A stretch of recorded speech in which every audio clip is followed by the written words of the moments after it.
So in Acts chapter 1, verse 4, it says, while staying with them, he ordered them not to depart from Jerusalem, but to wait for the promise.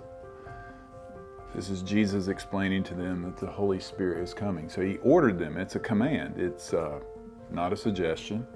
So what do you find then when you come to verse 12, which is where we transition Sunday? We're going to look from verses 12 to the end of the chapter. It says, then they returned to Jerusalem from the mount called Olivet, which is near Jerusalem, a Sabbath day journey.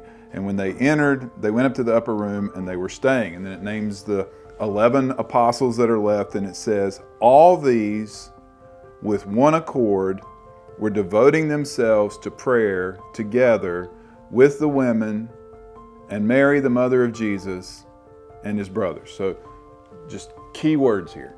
He ordered them, they obey. They go right to doing what he said to do, to wait in Jerusalem. And not only do they do it in one accord. That means one mind or one purpose. That purpose comes from Christ and his mission. They're not devoted to each other primarily. They're not devoted to a program. They're devoted to Christ and his mission. Devotion means to hold fast and to persevere. So it's not something you just grab a hold of once. It's something that you keep hold of, and their perseverance is tied to prayer. That is not something they just do once in a while. They are giving themselves to prayer together. So it's not just everybody off having a quiet time. This is something they are doing together, which is then playing more into the fact that they are of one accord. Then, this verse is just packed with the women and Mary, the mother of Jesus, and his brothers. And then the next verse tells you it's 120 people, or about 120 people. So this is not just the leaders of the church that are obeying. It's not just the leaders, the apostles that are obeying. It's all of the followers of Christ. Now here's what blows my mind. 120 people is how this whole thing starts. And Acts wants you to get that. Luke wants to make sure this is sitting on you from the beginning.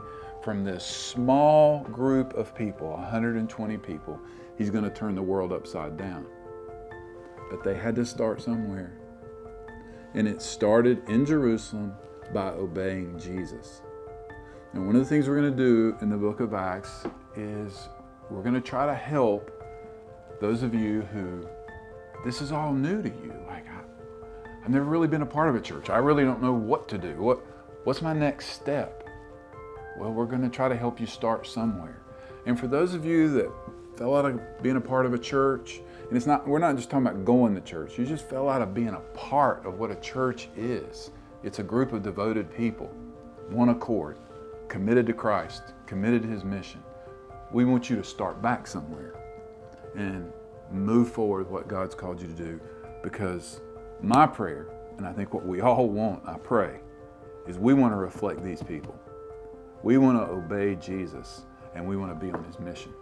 I can't wait to share with you Sunday. Look forward to it.